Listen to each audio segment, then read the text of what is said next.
Well, the temperatures have now hit triple digits, and that means it's time to rip off the sleeves, ladies, and go sleeveless. But as you can see, I'm not quite ready for that yet. So I'm here today with Judd Hawkins, who is a fitness expert and strength coach.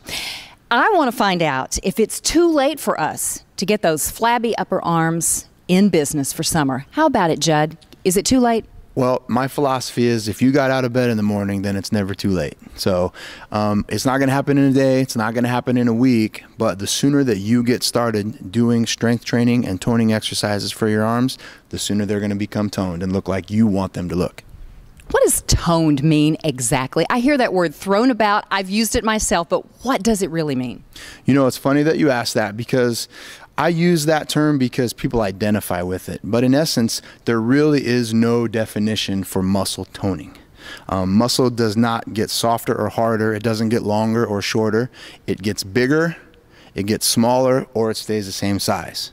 What we're looking to do is add a little bit of size in the right way. Okay, Judd, can you show us some things for our upper arms? That's what I want to focus on today because honestly, it's summer and I am ready for the tank tops. Well, I'm going to show just a real couple basic exercises, 2 for the biceps and 2 for the triceps. Because when we talk about arms, that's basically what we're talking about. There's 2 different bicep exercises I like to show. One is a straight forward bicep using good posture, and there's another one called a cross body bicep curl.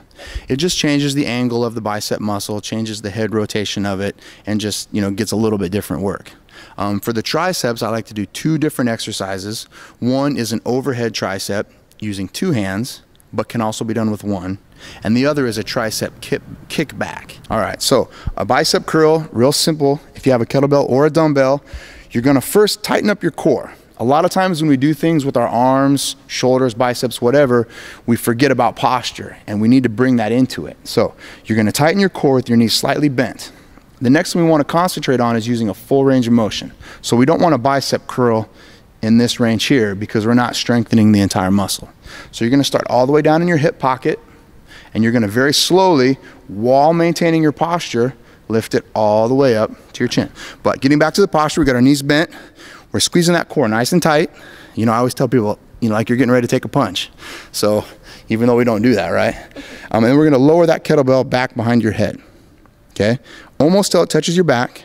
And then once again, only moving at the elbow joint, we're gonna slowly lift that kettlebell up, nice and controlled, until we get to that magic number, right around 8, 9, or 10. There's 2 ways to get what you want, and that's that look, you know, that tank top look that everyone's after. You have to increase your muscle fiber size, but you also got to get some of that stuff out of the way. Absolutely. Judd, thank you so much. Okay, let's get working, girls, and get those tank tops out.